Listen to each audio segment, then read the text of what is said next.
हाँ आपने बोला था आपकी जिंदगी में एक बार बुरा टाइम आया था। हाँ। मुझे नहीं पता है आपका 9,000 का टारगेट उससे पहले था उसके बाद, पर मैं ये मानता हूँ कि उसके बाद ही होगा। जब आप गिरे, बुरी हालत से निकले, उसके बाद इतना कॉन्फिडेंस आया या पहले से आपने तय कर रखा था कि नहीं इतना टारगेट होगा? नहीं नहीं, ये पहले से तय नहीं था। ये मैंने कहा ना कि जैसे लोग बार बार गिराने की कोशिश कर रहे थे, तो उनको गिराने के लिए हमारे दादाजी ये कहते थे, भाई दुश्मन को मारना ना, बिना हथियार के मारना है तो कमाओ, ज़्यादा कमाओ। तो फिर मैं ज़्यादा ही कमाने लग गया। तो सर और आगे जाएगा कोई टारगेट आपका? नहीं यार, संन्यास ले लेंगे 9,000 करोड़ के बाद। इतने पैसे करोगे क्या? नहीं नहीं, संन्यास नहीं लेने, हिंदुस्तान में बहुत गरीब है सर। संन्यास ये कुछ नहीं अच्छा कर लेना, सब डोनेट कर देना आखिर में, पर कमाते रहो, आप कमाते रहो, संन्यास नहीं लेना, अभी बहुत देरी है। संन्यास का मतलब ये नहीं बाबा बाबा बन जाएंगे, ये सब नहीं। संन्यास का मतलब ये है कि बस भाई इतना काफ़ी है, जो आ गया थोड़ा बहुत अपने लिए रख लेंगे, बाकी फिर लगा देंगे आश्रम वगैरह में। जैसे स्कूल खोल दिया, कुछ ये सब कर दिया, उसमें टेक्निकल एनालिसिस सिखाएंगे। हो सकता है आप सिखा दो, ठीक है? और कुछ क्वेश्चन है आपका? नहीं, और कोई क्वेश्चन नहीं सर। बाण क्या, वो नहीं बताऊंगा, फिर आप एज का अंदाजा लगाओगे, ठीक? उसके बाद मैं पढ़ने के लिए आ गया दिल्ली। मेरे पिताजी जो थे अध्यापक थे, टीचर थे, और मास्टर जी बोलते हैं उनको गांव में। फिर उसके बाद में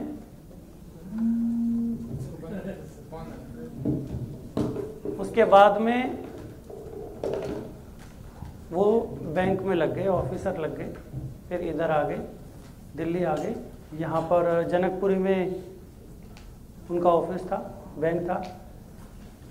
हमें यहाँ ले आए कि मेरा बच्चा जो है गांव में नाम करेगा, इंजीनियर बनेगा।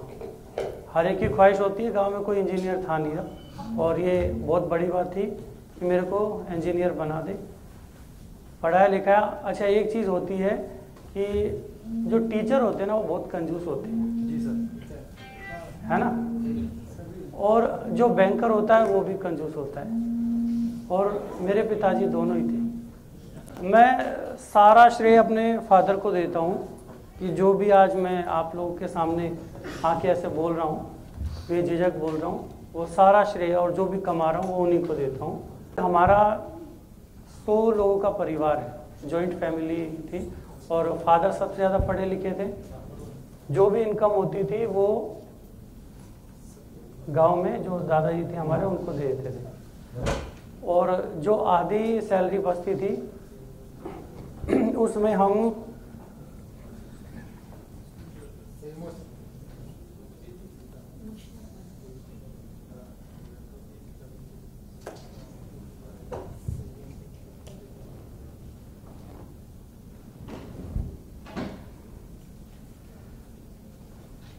तीन भाई बहन को पढ़ाना, और एक मेरा भाई और है गांव में जो था, उसको भी पढ़ाना। कि वो इतना अच्छा सोचते थे कि भाई मेरे भाई का बच्चा है, उसको ही पढ़ा दें। उसको भी दिल्ली ले आए, उनको पढ़ाया। आधी सैलरी में दिल्ली में 4 बच्चों को पढ़ाना, रहना, खाना पीना बहुत मुश्किल होता है।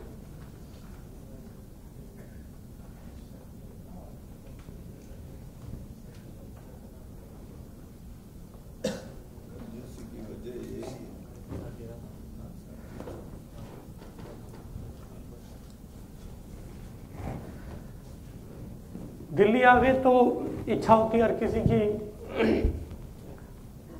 जैसे यहाँ आए बच्चे साइकिल चलाते थे, माँ बाप यहाँ दिल्ली में तो सब अमीर है, मतलब जिस जगह हम रहते थे तो उनके माँ बाप उनको साइकिल दिला दी कि ले बेटा शाम को साइकिल चला लेना। मैं बोलता था कि मुझे साइकिल दिला दो, ये कर दो, वो कर दो, तो वो मतलब ही नहीं मिलने का। इच्छाएं बहुत थी। कभी घर में ना ये नहीं सुना था मैंने कि आज पैसा है। जैसे बहुत यार घर की कहानी होती है, पता नहीं मैं क्यों बता रहा हूँ ऐसे कैमरे पे लेकिन हर एक की कहानी होती है। हर एक जो मिडिल क्लास फैमिली है, जो नौकरी पेशे वाले हैं, यही सुनने को मिलेगा एंड ऑफ द मंथ कि पैसे नहीं है, ये चीज़ चाहिए तो पैसे नहीं है, खर्चा ज़्यादा है, इनकम कम है। 30 साल तक मैंने कभी ये नहीं सुना कि हमारे पास पैसा ले बेटे आज ये चीज़ ले और अपनी मन की इच्छा पूरी कर ले। जो सही समय था, सही समय पे सही चीज़ें नहीं मिलती है तो वो वही बच्चा जानता है जिसने टाइम पर खिलौने खेले नहीं, खिलौने से खेला नहीं। आज अगर मेरे पास खिलौना हो तो फिर उसकी क्या वो है, कोई ठीक है इंजीनियर बन के जैसे तैसे धक्के खा के जो भी है, लेकिन मेरा हमेशा से ही यही रहा कि मैं पैसा ही कमाऊंगा। पैसा कमाना, मुझे नौकरी वोकरी नहीं करनी। डेली का कलेश सिर्फ पैसे से होता था। पैसा आपके पास नहीं है तो आपका गृहस्थ जीवन जो है ना वो बिल्कुल जीरो हो जाता है। बस उस चीज को ध्यान में रख के कि मेरे साथ या मेरी वाइफ हो या मेरे बच्चे हो, उसने ये कहा ना कि मुझे खिलौना चाहिए, ये बोलने से पहले उसके पास सारी चीजें होनी चाहिए। कि जो चीजें मैंने सहन करी, मैं नहीं चाहता आने वाली जनरेशन उसको सहन करे।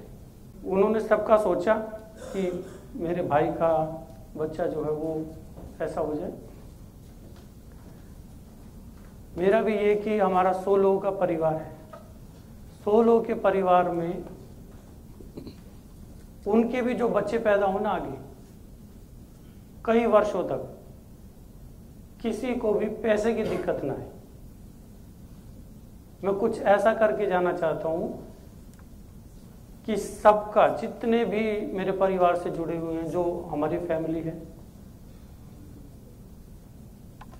उनको फाइनेंस की तो प्रॉब्लम ना हो। जो सबसे बड़ा झगड़ा, जो सबसे बड़ी जड़ है, सब लोग कहते हैं कि पैसा जो है ना सब कुछ नहीं है।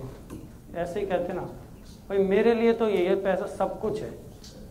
ये है तो सब आपको फॉलो करते हैं, सब आपको मानते हैं, और अगर ये नहीं है तो सब जो है आपको धिक्कारते हैं। तो यही वजह है जो 9000 करोड़ की बात कर रहा हूं मैं, अपने लिए नहीं। मैं तो आज भी वही सन्यासी वाला जीवन है, सही बताऊं तो। अपना नवरात्रि होते तो वही जमीन पे सोना, ये सब पूजा पाठ करना वैसे ही चलता है। बस शौक है मुझे घूमने का, उसके लिए तो मैं जीता हूँ। भ्रमण करना है, भारत देखना है पूरा, और अपना पूजा पाठ करते रहे, और अपना परिवार सबसे पहले। क्या होता है, स्वामी विवेकानंद जी ने कहा था कि स्वार्थी बनो, और स्वार्थी बनने के लिए क्या है, पहले अपने लिए सोचोगे ना, किसी के मत सोचो कि मैं ये कर दूंगा, मैं फलाना ढिमकाना कर दूंगा, मैं नेता बन जाऊंगा, मैं समाज की सेवा करूंगा, देश की सेवा, कुछ मत सोचो। पहले अपने लिए सोचो, उसके बाद अपने माँ बाप के लिए सोचो।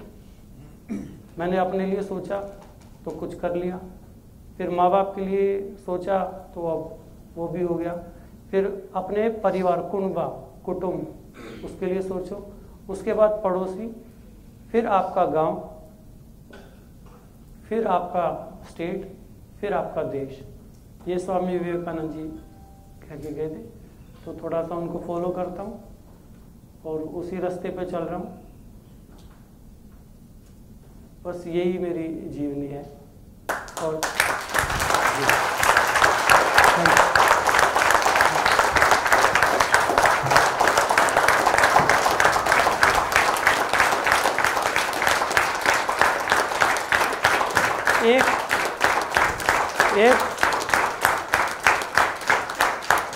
Thank you.